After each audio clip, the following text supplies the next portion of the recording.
Hi everyone, well today I'm reviewing the Canon 70-200mm f4L lens.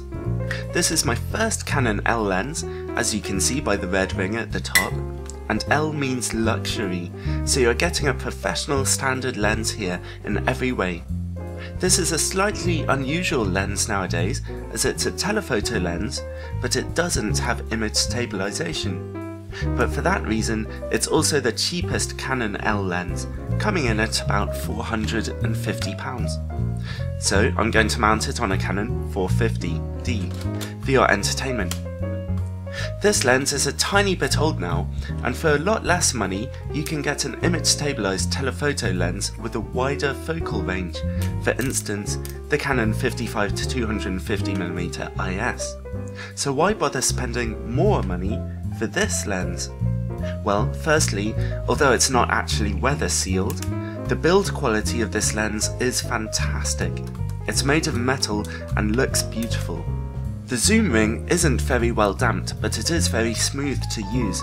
On a crop sensor camera, 70mm is really quite telephoto, which means the focal range of this lens is not very convenient. The focus ring is very smooth and well damped. The USM autofocus motor is quite fast, very quiet and very accurate. You can adjust the focus even in autofocus mode. There's no way you could criticize the build quality of this lens.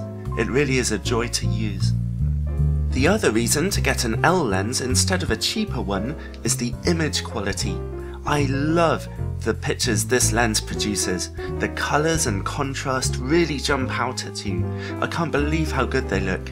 There are no problems with flare from bright light sources, there's no noticeable vignetting, and I love the quality of the bokeh this lens produces.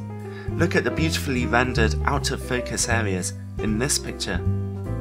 Straight from its wide open aperture of f4, the picture quality of this lens is fantastic at all focal lengths. These are 18 megapixel images, and look at the detail when you zoom in. It's razor sharp right from the center, right to the edges. The whole image is packed with detail. If you look, you can spot a tiny bit of chromatic aberration, but it's pretty forgivable considering everything else. I love looking at all the detail in these sharp images. I should say though that this lens would be a pretty bad choice if you're into handheld filmmaking. The lack of image stabilization is a big problem. Also, for your stills photography, you'll need a really fast shutter speed to get a sharp image. I need to use a shutter speed of about a 200th of a second to get sharp pictures with this lens. And this is a real pain if you're shooting in anything other than bright daylight. You'll have problems with blurriness. So this camera lens is perfect for anyone who needs telephoto pictures on sunny days, and it's a good lens for anyone who's obsessed with getting very high picture quality for a reasonable price.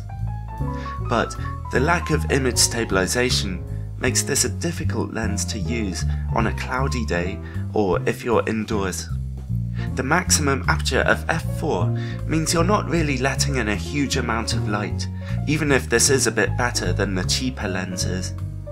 So if you think you can handle this lens, the amazing image quality will make you very happy.